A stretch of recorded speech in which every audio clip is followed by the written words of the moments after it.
catch, notre passion. WWF, WCW, TOW, TNA, Impact Wrestling. Ici Marc Blondin, bienvenue dans l'univers du sim. Depuis 1986, je vous divertis et je continue à le faire. Ici Jean-François Kelly, la légende vivante, animateur du sim. Ici l'incroyable Handsome GF, animateur du sim. Nous sommes sim. Soyez-y, mesdames, messieurs, le podcast des fans du sport spectacle. À l'approche des fêtes, le monde de Monsieur Fun est disponible pour votre party de Noël. Animateurs, DJ, thématiques et plus. Visitez monsieurfun.com, mfun.com ou le 1-800-665-3386. Le monde de Monsieur Fun vous dit joyeuses fêtes d'avance. Tu veux-tu voir mon... comment t'appelles ça? Ma ligne de bronzage? T'étais en G-string sur la plage? Ben oui. G-string léopard, j'espère. Non. Hey, on arrête de niaiser. Salut tout le monde, bienvenue au podcast. Soyez-y, mesdames, messieurs. Mon nom est Handsome GF, en compagnie de Mr. Fun International, Top of the World, The Original, Vintage depuis 1958. Self-proclaimed legend. What the fuck? Mon Dieu, ça a brassé sa plage. Un peu. Et... Écoute, ça fait bye-bye. du bien, par exemple. Je Ouais, suis, t'as eu du plaisir? Revigoré. Ouais, du plaisir avec ton épouse. Hey, écoute, l'épouse, c'était génial. On a fêté sa retraite. Mais ma bataille avec un requin, esprit qu'on a mangé. Écoute, j'ai les dents en souvenir. Non, monsieur! Ah oui, tu vas mettre une photo sur la page du groupe Soyez-y, mesdames, messieurs?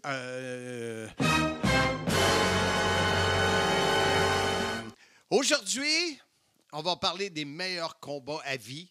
Partie 3, dernière partie. Ah oui, c'est la dernière partie? Oui, parce qu'on avait du monde qui voulait absolument en parler, dont Kevin Raphaël. Ah oui, qui Lui, d'autre? quand il a entendu parler de ça, il dit je veux participer à cet épisode-là. Qui d'autre qui va être là sur le podcast aujourd'hui? Mathieu Lavigne, ton bon ami, Lave. Est-ce qu'il est là pour terminer son top 5 sur les costumes? Ça, c'est chier, c'est plus que chier! Il doit achever. OK, Je l'ai parfait. trouvé long.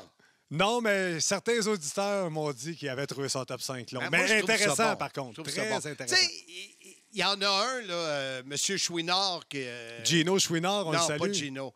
Un qui nous a parlé il y a quelques semaines, qui nous a dit de parler de Bound for Glory. Oui. Lui, ce qui l'intéresse, c'est juste les lutteurs. Mais écoute, concentre-toi, les invités qu'on a, c'est des invités de qualité. Oui. Ce qu'ils disent, c'est intéressant. Fait que même si le gars, il n'a pas lutté, tu as le droit de l'écouter puis de voir qu'est-ce qu'il dit sur la thématique. Oh yeah! Correct, ça? Es-tu choqué? Non. Choqué Mais non, noir. parce que la vente de mon livre va très bien. Oui, parle-moi du livre. Un excellent livre. Il y a plusieurs mentions de Handsome GF dans le livre, donc ça aide à la vente. Et surtout, notre photo. Ah ouais, belle cette La plus photo-là. belle photo du livre. On l'a montré d'ailleurs à Basile quand on était allé à Bound for Ouais, Glory. notre C'est ami. lui qui a pris la photo. Effectivement. Et puis, écoute, non, ça va bien. Il y a de plus en plus de... Ce qui est le fun, c'est qu'un livre, t'en vends... Tu sais, je peux en vendre dans 1 an, mais il m'en restera plus, là, j'espère. Mais, tu sais, c'est pas quelque chose comme ça sort là puis c'est fini. Ouais.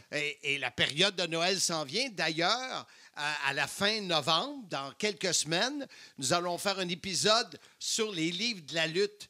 Et on a ton bon ami Simon Lacroix Oui. qui va nous parler des livres qu'il a lus, lesquels Pat Laprade, Bertrand Hébert, tout ça.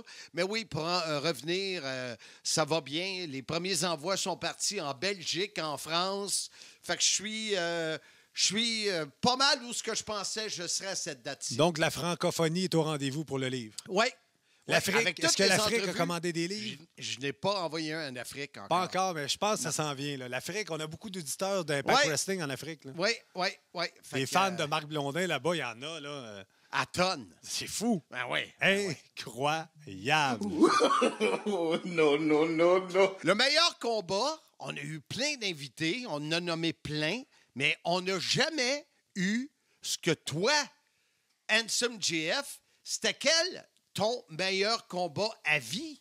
Le meilleur combat que j'ai assisté live, c'est... Ça aurait pu être à TV aussi, tu le Oui, sais, mais moi, hein? OK. je m'en rappelle encore parce que j'en parle, j'en ai J'espère des que tu t'en frissons. rappelles encore, sinon tu serais pas capable de nous en parler. Hey, boy! Non, mais je t'en parle puis j'ai la chair de poule. The chair de police! Écoute, je vais mettre la table. The table is putin'! Écoute, je reviens à nos moutons. Oh, un bruit de mouton. WrestleMania 18 à Toronto. Je descends là avec un de mes amis. Ouch. Kevin Owens qui est là avec un de ses amis. J'ai mal à la laine. Ah oui, c'est médical puis ça fait mal, comme Non, dirait tu Pat disais, Burns. on revient aux moutons. Crée mon genre que t'es tarlac! Et boy. Tout ça pour dire qu'on est à Toronto, WrestleMania 18. C'est en 2002, donc je suis toujours fringant, 22 ans. On va là, puis on sort comme des malades. Puis on arrive au show qui est Tu sors pis t'es malade ou tu sors comme des malades? un peu des deux. OK. WrestleMania le dimanche soir, bien sûr. Puis moi, j'étais avec Kevin, puis j'arrête pas de dire, ce match-là, ça va être un match débile. Puis il n'est pas tellement sûr. Ça, c'est le quart de finale.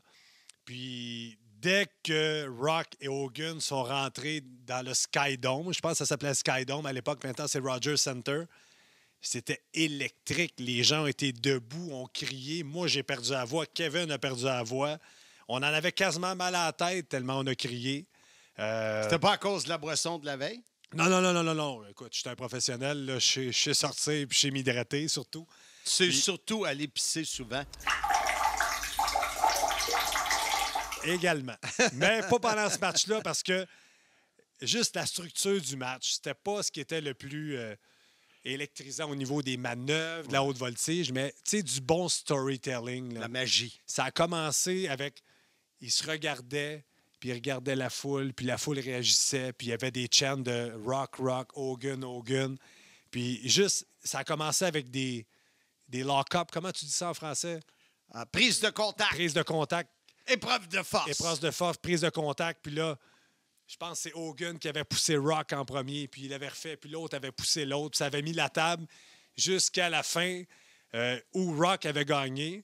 Puis sur la rampe, ensuite, Hogan avait levé le bras de Rock en le pointant. C'était comme le passage du flambeau. Ouais. Puis c'est ça qui a mené un peu à la fin de la NWO à la WWE, parce que le lendemain à Raw, qui était à Montréal, si ma mémoire est Me bonne, semble. une ovation monstre pour Oui. Hogan. Oui. Puis là, dans les histoires, Kevin Nash et Scott Hall n'étaient pas contents de la façon qu'avait agi Hogan, puis ça avait amené à la fin de la NWO. Mais tout ça pour dire que le match fini, je veux m'acheter un chandail Icon versus Icon. Ceux qui ont vu l'image, tu as Rock et Hogan qui se regardent. Ça a été pris à un Raw menant à ce Mania-là. Moi et Kevin, on part à courir dans le Skydome, trouver un chandail. Je pense que je prends un 16 trop petit parce qu'ils ont tous été vendus. On revient, c'est le match des femmes qui est dans le ring, qui est la demi-finale Jazz contre Trish Stratus et Lita. Un triple threat qui a été remporté par Jazz. Il n'y a personne qui s'en rappelle. Puis la finale... Je savais même pas que ma femme avait lutté. Ah non, moi, c'est Jazz. Hey, boy! C'est ça la Ah, différence. excuse-moi. Incroyable. La finale, c'était Triple H contre Chris Jericho, qui était accompagné de Stephanie McMahon. Si Mais là, ma pourquoi mémoire est tu bonne. me donnes toute la carte? Non, pour te dire qu'après le match de Rock Hogan, c'était terminé dans OK. le Skydome. Tout le monde était mort. Ça montait de même, puis ça Ça a descendait. tué le reste de la carte. La demi-finale, puis même la finale, il était rendu tard. Là, c'est à l'époque qu'il commençait à faire des WrestleMania trop longs. Ouais. Le monde commençait à s'en aller. Et Puis c'était Triple H Jericho dans le ring. C'était pas Ouais. 2 pieds de céleri, là, Non. mais la foule était morte. Toute l'énergie, c'est Rock Hogan qui l'a eu. C'est sûr que c'était pas le championnat. Tu peux pas finir le show avec ça, mais ça a tué complètement le reste de la carte. Donc moi, c'est mon meilleur match dans l'ensemble que j'ai vu dans ma vie. wow! T'en parles, puis j'ai le goût de l'écouter. Tu De devrais... regarder. Encore. Ouais, Encore. tu devrais réécouter ça. Après la pause, on reçoit l'humoriste, un des propriétaires d'une équipe de hockey féminine. La force. Oui, exact. Et celui qui est le collègue de notre ami Pat Laprade à TVA Sport pour Raw de la WWE. Nul autre que... Kevin Raphaël. Pour tous les produits, vêtements et accessoires à l'effigie du CIM, soyez-y, mesdames, messieurs, votre podcast. Visitez notre boutique en ligne, sim.shop. En passant, ma bio, la grande histoire de ma petite vie, y est disponible, sim.shop. Notre invité sur le podcast, soyez-y, mesdames, messieurs, épisode numéro 85, Kevin Raphaël. Wow, 85. 85, pas mon âge. Non, monsieur! Non, mais c'est quand même fou, 85 épisodes. T'en as fait beaucoup, il me semble que t'as commencé après les antipodes. J'ai commencé, écoute, c'était en mars 2021. Wow, c'est incroyable. Félicitations. Ouais. Fait que ça va bien, ça va bien. On est content. Puis le weirdo à Jean-François Kelly est arrivé à un moment donné, puis il a dit « Pourquoi qu'on fait pas un épisode? » Puis il demandait à du monde, c'est lequel? Un seul combat. Ouais. Lequel qui les a marqués? Puis on a fait le tour. Écoute, ton ami Pat Laprade, que pour moi, c'est une connaissance. Il y en a plein qui ont tous donné leur combat. Puis à date, je pense qu'il n'y en a pas deux qui ont choisi le même en 3 épisodes. Fait qu'on parle d'au moins une quinzaine d'invités. Fait que j'ai bien hâte de voir qu'est-ce que toi, tu vas me dire. Quel est le combat qui t'a le plus marqué ou que tu as le plus aimé? Écoute, jusqu'à ce que tu m'envoies le lien Zoom, je débattais entre deux. Je veux te donner une mention honorable à Carlito, Johnny Nitro, puis Shelton Benjamin à SummerSlam. Je me rappelle, j'étais au cinéma Colossus quand je l'avais vu, ce match-là. Ça m'avait tellement impressionné, Triple Threat. Toutes les Motor City Machine Guns contre Beer Money, c'est de la classe.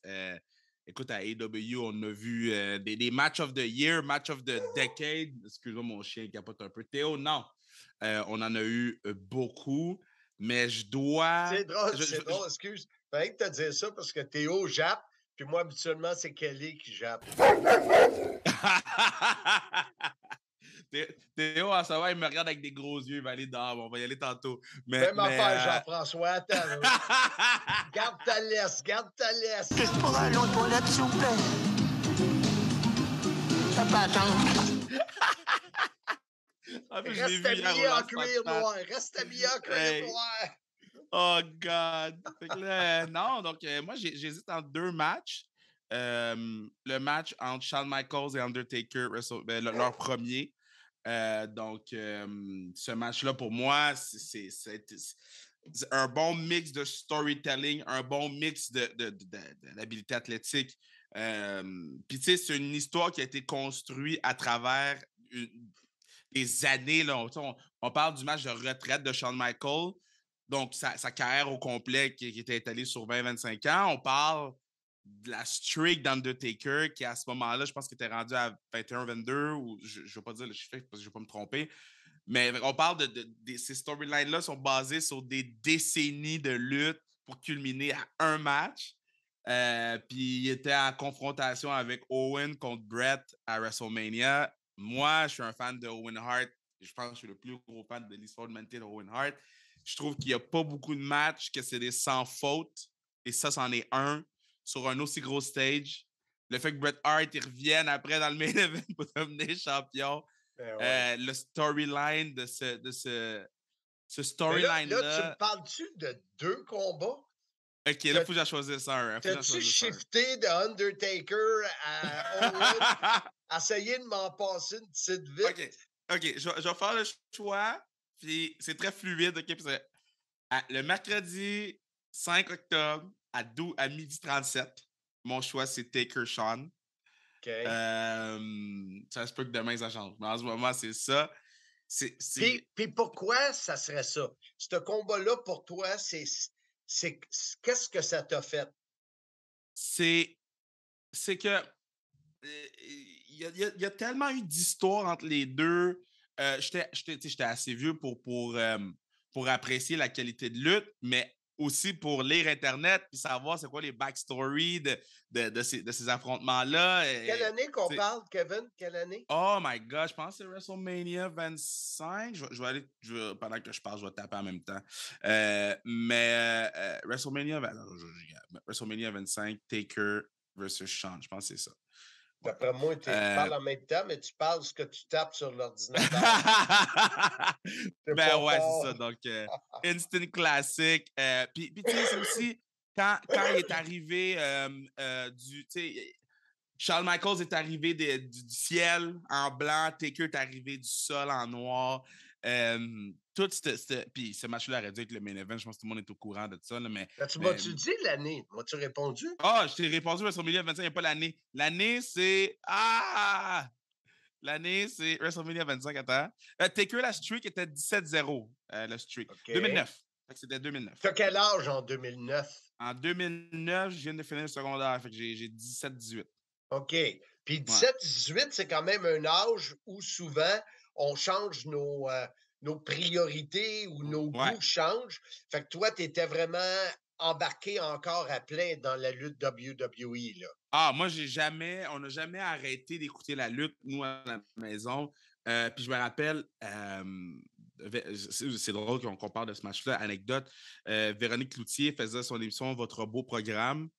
Puis la première émission de ce show-là à Radio-Canada, Alex Perron venait chez nous pour fêter les 50 ans de mon père. Oui, donc, ça, tu me souviens, tu nous as parlé de ça.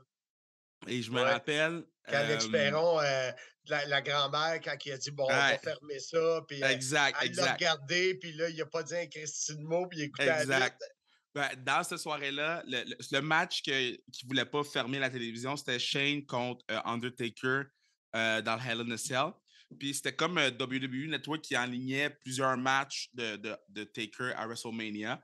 Et quand, je me rappelle, c'était vers la fin de l'émission, quand c'était Taker contre Shawn, même Alex Perron, il est resté un peu juste pour regarder parce qu'il était comme... Mais c'est quoi qui se passe? Parce que je me rappelle, je l'avais vu au cinéma, puis la foule, il y avait un engouement, il y avait...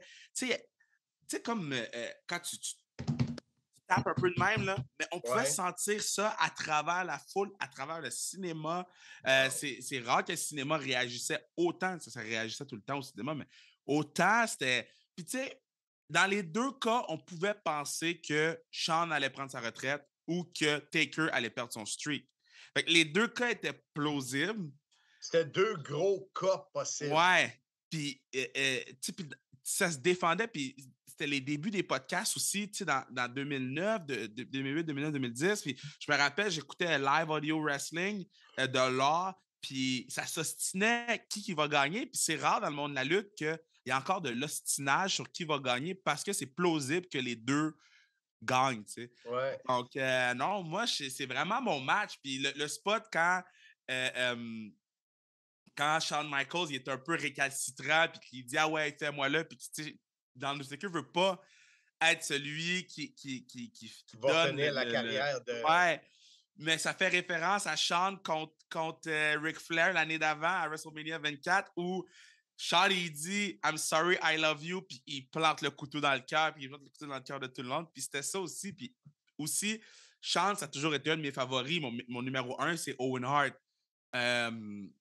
Mais mon numéro 2, très, très proche, c'est Shawn Michaels. Donc, c'était comme aussi pour moi de fermer un livre qui n'a jamais été réouvert, à part la fois en Arabie Saoudite, qu'on oublie cette fois-là. Mais ce livre-là n'a jamais été réouvert. Puis je trouve ça pertinent. Je pense que ça rajoute à l'importance de ce match-là parce qu'il n'est jamais revenu, à part la fois qu'on ne veut pas. Donc, non, moi, c'est mon match, je pense. Puis Owen Brett va être un close second.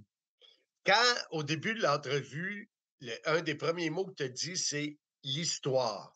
Ouais. Est-ce qu'on est d'accord que l'histoire, ben, c'est tout dans un combat? Ah, moi, c'est la priorité parce que des kicks, des coups de poing, des flips, des flops, on en voit partout.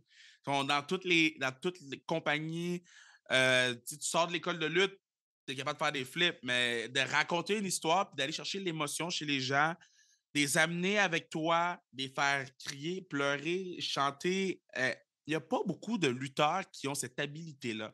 Puis, c'est pas que j'aime pas la AEW, j'adore la AEW, je pense que j'en parle tout le temps. Je trouve que le storytelling de AEW, c'est ce qui manque en ce moment. Comme ça manquait à WWE il y a quelques mois. Ouais. Je trouve qu'avec Triple H, là, à la WWE, c'est vraiment, vraiment mieux. On comprend mieux aussi où vont les choses. Puis, tu sais, l'histoire, pour moi, c'est pas obligé d'être un gars aime pas l'autre gars puis ils se battent. Pour moi, l'histoire, le White Rabbit en ce moment qui est sur Internet, que je peux passer 2-3 heures de ma journée, que j'ai pas le temps, mais je veux absolument savoir c'est quoi les codes derrière le code QR qui apparaît à la télé, puis que là, je vais sur YouTube, puis que là, il y a du monde qui sont en train de décortiquer des trucs. Pour moi, ça fait partie de l'histoire aussi. Créer de l'anticipation, de l'engouement, de l'effervescence. Puis dans le match en tant que tel, quand tu as créé quelque chose pendant... Puis tu sais, il y a une autre chose que j'ai du monde de la lutte en ce moment, c'est qu'on ne prend pas le temps de faire des histoires longues. Souvent, c'est des histoires d'1 mois, 1 mois et demi. Ouais, c'est ça. Moi, je veux des histoires de 3 à 6 mois. Là, donnez-moi du gros autour de l'os. Mais tu le sais que, comme dans un film, des fois, tu as le meilleur réalisateur, tu as le budget.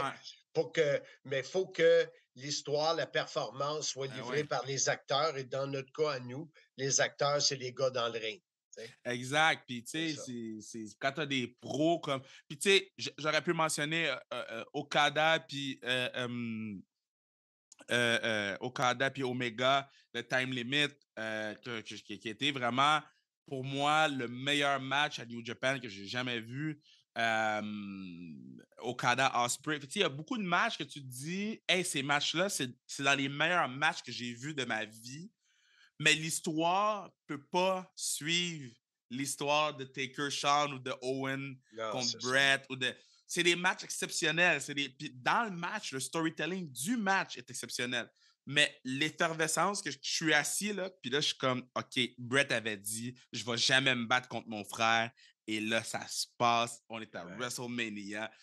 Je suis assis, je le regarde. C'est ça, c'est pour moi, c'est quelque chose aussi qui rentre dans le match. Puis aussi, on l'oublie beaucoup, mais les commentateurs des matchs, un commentateur peut faire en sorte que le match soit un des meilleurs matchs de tous les temps ou que le match soit pas un des meilleurs matchs de tous les temps, même si la qualité est là. Puis je trouve que dans les 3 matchs que j'ai mentionnés, Vince, c'était si bon comme commentateur, même s'il était over the top un peu, mais je le trouvais bon parce qu'il mettait over le match, lui. Là. Et lui, il vendait un match là, comme si sa vie en dépendait. C'était bon pour sa business. Donc, les commentateurs aussi, puis les arbitres. Les arbitres. Tout le monde. Ouais. Tout le monde. Puis, tu sais, même l'annonceur maison, là, tu sais, Howard Finkel, là, il arrivait puis il sortait sa voix de Owen Finkel. Là. Tu savais que c'était un big match. Tu étais assis puis là, tu faisais OK, ça va être bon, tu sais. Kevin, encore une fois, un énorme merci. Je sais que tu es un gars hyper occupé. Ça n'a jamais arrivé que tu refuses une invitation du CIM. Je vais jamais refuser. Chaque fois tu me dis de venir, je vais être là, je vais courir. Parfait. Et la question que tous les auditeurs se posent, est-ce que d'ici la fin de 2023, est-ce que ces 2 gars-là vont se rencontrer pour la première fois live en humain?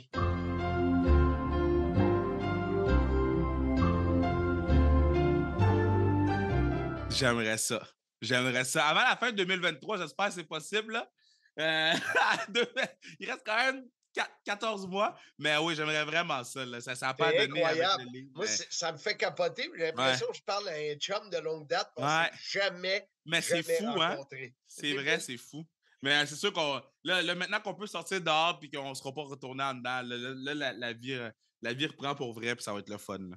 C'est bon. Fait que attention à toi, encore une fois. Beaucoup. Merci. Salut. Simmania 1 est déjà qu'un souvenir. Je remercie tous ceux et celles qui ont participé de près ou de loin à cet événement qui soulignait mon retour à titre de producteur de lutte. D'ici Simmania 2, je vous dis, soyez-y, mesdames, messieurs. Notre invité sur le podcast Sim, soyez-y, mesdames, messieurs, Mathieu Lavigne. Mathieu, c'est quoi ta deuxième présence sur le Sim? Ça me fait toujours plaisir d'être là, Marc. Ben merci d'être là. On voulait savoir, parce que tu nous avais impressionné par ta façon de t'exprimer la dernière fois, on voulait savoir, pour toi, c'était quel combat qui est le meilleur ou qui t'a le plus marqué dans tous ceux que tu as vus? Ouais, j'ai bien aimé la question parce que c'est pas une question d'en choisir 10, 5 ou 3, c'est un. Puis un, ça fait vraiment le. Tu sais, il a fallu que j'aille chercher plus dans l'émotionnel avec un seul combat. Je peux pas dire ce combat-là est meilleur au niveau de la lutte, ce combat-là est meilleur au niveau de l'histoire. Il fallait que ce soit un combat qui englobe ma passion pour la lutte au complet. Fait que j'ai choisi le Royal Rumble 2001. OK. Ouais. Parce que déjà, moi, je suis un gros fan du Rumble. Le premier match que j'ai vu de ma vie de lutte, c'est le Rumble 1991. On m'avait prêté une VHS, puis ça donne qu'il était QA au moment où le Rumble commençait. Puis depuis, c'est probablement le seul pay-per-view de lutte que j'essaie de regarder live à chaque année, avoir aucun spoiler. Tu sais, c'est le combat de lutte pour moi parce que tu peux résumer le produit d'une année au complet avec le Rumble. Tu vois une grosse partie du roster. Puis aussi, on prépare WrestleMania avec le Rumble. Parce qu'on est à quelques mois de WrestleMania quand le Rumble est diffusé. Exact. Puis tout ce qui est... tous les plans de WrestleMania sont un peu destinés au Rumble. Les rivalités commencent là. On sait qui est mid-card, on sait qui va faire le main event. T'sais, tout est clair au Rumble. Fait que, puis encore cette année, je peux pas te dire que j'écoute encore la WWE, malheureusement. Ça va peut-être revenir. Mais je sais qu'en janvier, je me pogne le network, je me pogne le Sportsnet, puis je vais recommencer à écouter la WWE jusqu'à WrestleMania. Parce que le Rumble est là à chaque année. Puis, tu fais ce rituel-là à chaque année? Normalement, j'écoutais la WWE à l'année longue, mais là, depuis 2-3 ans, c'était plus stagnant. Fait que j'ai arrêté de regarder la WWE. Okay. Je peux regarder un match ici ou quand j'apprends que quelque chose était cool, je peux le regarder. Mais pas à l'idée de passer 3 à 5 heures par semaine à regarder la lutte. Et pourquoi le Rumble de 2001? Ouais, le Rumble 2001, pour moi, c'est parce que j'ai 13 ans au moment où ça se passe. Puis je pense que c'est le moment où ça a été un peu décidé que la lutte, ça allait faire partie de ma vie. Ouais, en 2001, tu sais, j'ai pas d'argent. Il y a un de mes amis qui a le canal Indigo, ses parents ont le câble, tu sais. Puis le gars, il reste aujourd'hui, en distance d'adulte, 5 minutes de marche. Okay. Mais toute notre semaine a été prévue comme pour qu'on regarde le Royal Rumble ensemble. On avait le souper, on avait la VHS qui était prête. On avait fait nos économies pendant le mois pour louer le pay-per-view. Tout était prêt. Il fallait que je dorme chez lui parce qu'on avait de l'école le lendemain. Puis 11 heures, c'est tard pour revenir tout seul à la maison, même si c'était juste 5 minutes. Mais tu sais, j'ai 13 ans. Puis le Rumble en tant que tel, il est excellent. Tu sais, on est en restant d'Attitude Era. Ça commence avec les Hardys. Kane, Drew Carey qui se pointe après pour faire une espèce de caméo de vedette. Le Honky Tonk Man fait un retour. Après ça, tu as une espèce de section hardcore bizarre avec Steve Blackman, avec Raven, avec Al Snow, avec Saturn. Ils se lancent des boules de bowling, ils se donnent des coups de bâton. Après, c'est la section mid-card. The Rock puis l'Undertaker, ils rentrent, ils clairent le ring. Puis il y a une section vraiment cool aussi vers la fin, où il reste juste 2 personnes dans le ring. Il reste l'Undertaker puis Kane, en mode Brothers of Destruction. Ils viennent de sortir tout le monde. Puis le numéro suivant, c'est Scotty 2 Hotty. Puis crise de beau moment. Scotty 2 Hotty prend à peu près 1 minute à se décider à rentrer dans le ring parce qu'il y a Kane puis l'Undertaker qui l'attendent dans le ring. Puis il sait que ça va être de la merde. C'est un beau moment. Puis après, ben, t'as la section, tu sais, les gros rentreurs. C'est une rentrée qui chirante. Il y a même Haku qui rentre vers la fin. C'était un beau Rumble. Au-delà du fait, tu sais, au-delà de l'attachement émotionnel que j'ai pour le match, qui nous a fait aller sur Internet toute la semaine pour regarder les prédictions, puis regarder qui allait être dans le ring, puis nous qui met les petits résultats sur nos feuilles de papier, parce qu'à l'époque, tu peux pas juste aller sur Wikipédia, voir qui est rentré quand, avec combien de temps dans le ring. Il y a comme c'est un beau moment, puis c'est probablement un des seuls shows de lutte que j'ai vu de ma vie duquel je me rappelle d'à peu près tout. Je me rappelle la soirée, je me rappelle des jours avant, je me rappelle de l'après, parce que là, le lendemain à l'école, nous, on a loué le pay-per-view, on est des big shots. Ben oui, on a loué ça, les parents nous ont laissé rester jusqu'à 11h pour regarder de la lutte. C'était un beau moment. Puis c'est probablement, comme je disais, c'est ça, c'est le moment où j'ai décidé que la lutte allait probablement faire partie de ma vie, parce qu'après, c'est devenu un rituel, qui peut louer le Rumble, ou qui peut louer Mania, qui peut enregistrer Raw pour les autres, puis se prêter la cassette le lendemain. C'est parce qu'avant ça, j'écoutais pas la lutte à toutes les semaines, mais là, c'est devenu plus systématique à ce moment-là. Et dis-moi, dans un Rumble, habituellement, est-ce que c'est les surprises? Est-ce que c'est quand il y a la présence d'une légende ou de quelqu'un qu'on voyait moins? Ou est-ce que c'est vraiment l'affrontement pour ceux que tu penses qui vont être à WrestleMania? C'est quoi l'angle que tu préfères le plus dans un Rumble? C'est sûr que les surprises, ils jouent pour beaucoup. Il n'y a rien de pire qu'un Rumble où les 30 participants sont annoncés d'avance. Mais je pense que ça dépend des lutteurs. Il y a une année où une année où un des Rumble a terminé avec l'Undertaker et Shawn Michaels, qui étaient les deux derniers. Puis l'échange de la fin a duré au moins 10 minutes. Wow! Puis c'est probablement une des seules années, justement, où l'échange de la fin était aussi long. C'est devenu comme un match. Parce que les deux étaient les deux gros favoris pour aller à WrestleMania. Fait qu'il y a personne qui voulait être éliminé. Fait qu'il y avait un échange qui était vraiment émotionnel à l'idée de qui va passer par-dessus le troisième quart. Parce que il y a juste dans un Rumble où l'idée de passer par-dessus la troisième corde, c'est aussi dramatique. C'est un match qui est le fun pour raconter toutes sortes d'histoires. Là, tu veux savoir c'est qui va être le Iron Man cette année, puis qui va rentrer premier, qui va rentrer deuxième. Il y a toujours de la gimmick autour de n'importe quoi avec le Rumble. C'est un match qui est parfait. Moi, c'est mon match préféré de l'année. Puis le 2001, nonobstant de ce qu'il représente pour moi au niveau de la mémoire ou des souvenirs, c'est un match qui est parfait. Puis même à la fin, je pense, Jim Ross a plus de voix. Austin, il est en sang. Kane a resté 1 heure dans le ring. The Rock a mangé un chokeslam d'un Big Show qui revenait dans la table des annonceurs. Le match est lourd, il est plein. Il y a toutes sortes d'affaires qui se passent dedans. C'est vraiment un bon match. Puis toute l'undercard du Rumble 2001 est excellente aussi. Je pense que les Dudley Boys affrontent Edge puis Christian. Il y a un match entre Kurt Angle puis Triple H. C'est vraiment un bon Rumble. Je pense que Jericho affronte, si je ne me trompe pas, Chris Jericho affronte Chris Benoit aussi pour la ceinture intercontinentale. Puis ça, avec, c'est complètement cinglé. Je pense que c'est un match d'échelle. Fait que si, comme Mathieu, vous avez été vraiment impressionné ou juste à l'entendre, ça vous donne le goût de l'écouter, Royal Rumble 2001, vous êtes capable de trouver ça, puis allez regarder ça. Moi, ça me tente, en tout cas. Mathieu Lavigne, merci beaucoup. On va se parler pour d'autres sujets sous peu, toujours très intéressant. Merci. Quand tu veux, Marc.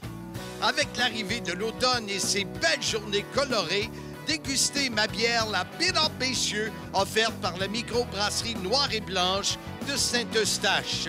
Il reste encore quelques caisses de cette bière sûre au goût de cerise, noire-et-blanche.ca pour plus d'infos. On est de retour sur le sim et parce qu'on a plusieurs auditeurs qui viennent du Saguenay-Lac-Saint-Jean et parce que c'est un excellent lutteur, on voulait aller, premièrement, prendre des nouvelles de Matt Angel. L'ange de Jonquière. C'est toi qui l'appelles comme oui. ça? Parle-nous-en donc un peu, Matt Angel.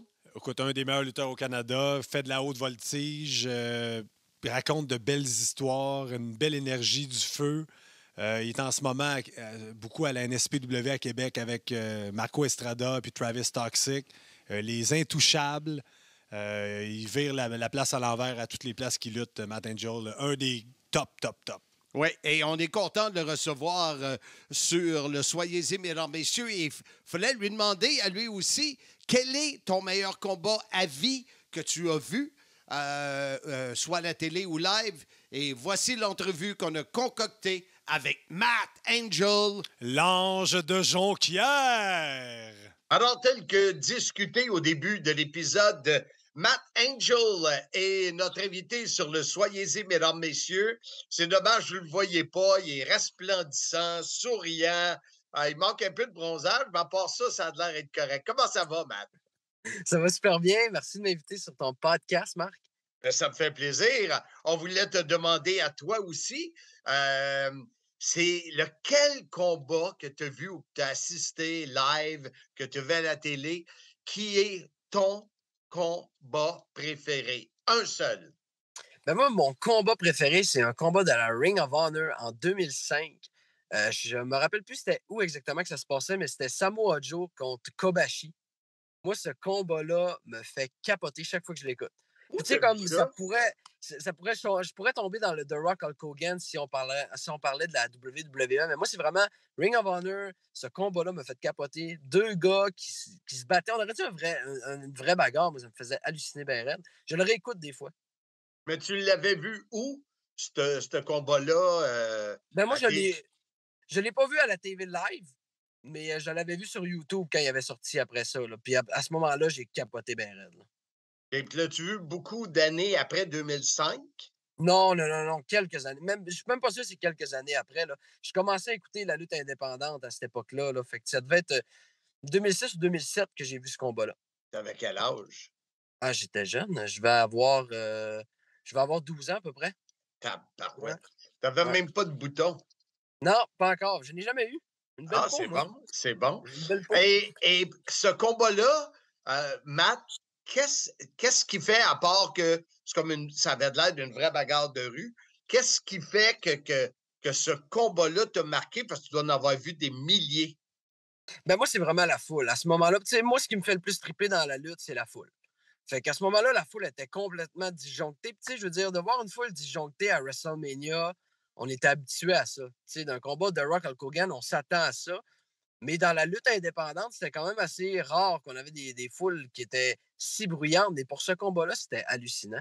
La foule a tellement embarqué dans le combat que ça rendait toutes les prises. Tu sais, ils n'ont pas fait des prises extraordinaires, mais toutes les prises qu'ils ont faites, les gens capotaient. Puis moi, c'est vraiment la foule qui est venue me chercher dans ce combat-là. Tu sais qu'est-ce qu'ils disent, les Américains, hein? Qu'est-ce qu'ils disent? The fool is in the liar! J'avais hâte. Fait que donc, ce combat-là, Samoa Joe, qui quelques années plus tard, quelques années plus tard, t'es arrivé à TNA. Oui, exactement. Là, il se concentrait sur Ring of Honor à cette époque-là. Mais il y avait-tu le même look? Oui, ben, il a toujours eu le même look, hein, ce gars-là. La serviette. Ouais, la serviette. Puis, je me rappelle que ce combat-là était très physique. Tu sais, Kobashi, c'était quelqu'un qui donnait des gros atémies, là, puis comment que ça rentrait, là, c'était fou. Là. Puis, tu sais, le visage que Samoa Joe avait, on aurait dit qu'il avait mal pour vrai. Moi, j'ai vraiment capoté sur ce combat-là. Puis, tu sais, c'est sûr que là, depuis tantôt, je te parle aussi de Rock Hulk Hogan, parce que, tu sais, à WrestleMania, tu sais, c'est vraiment ça qui avait marqué vraiment les gens. Mais dans la lutte indépendante, on en parle rarement, mais ce combat-là a marqué la lutte indépendante, vraiment. Ben, c'est sûr que la lutte indépendante est moins accessible. Aujourd'hui, quelqu'un qui se donne la peine, puis il va sur YouTube, il va trouver tout ce qu'il veut. Absolument. Puis même du côté européen, puis de l'Asie, du Mexique.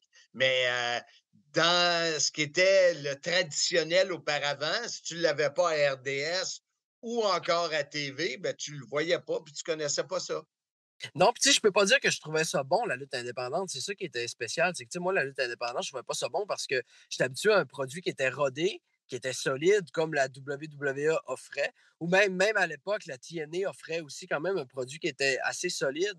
Fait que, tu sais, d'arriver avec la Ring of Honor, qui était plus underground à cette époque-là, tu sais, c'était streamé, c'était tout nouveau, là, tu sais, dans le sens où c'était pas très, très connu.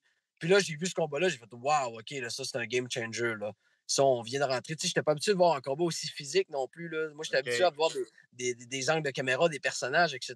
J'étais jeune aussi, là, tu sais. 12 ans, oui. Mais, hein. Écoute, Matt, merci beaucoup d'avoir donné ton input sur ce combat-là, complètement champ gauche. Oui. On aime ça quand c'est différent. Et je vais te recommuniquer avec toi pour d'autres sujets, si tu le permets bien, vu que tu es l'orgueil du Saguenay. Ben, je suis la fierté du Saguenay. La fierté, c'est ça. Je te proche. Mais ça me fait Merci. extrêmement plaisir, ça va me faire plaisir. Merci beaucoup. C'est bon. Voilà, c'est fait. Un projet de plus de 2 ans enfin concrétisé.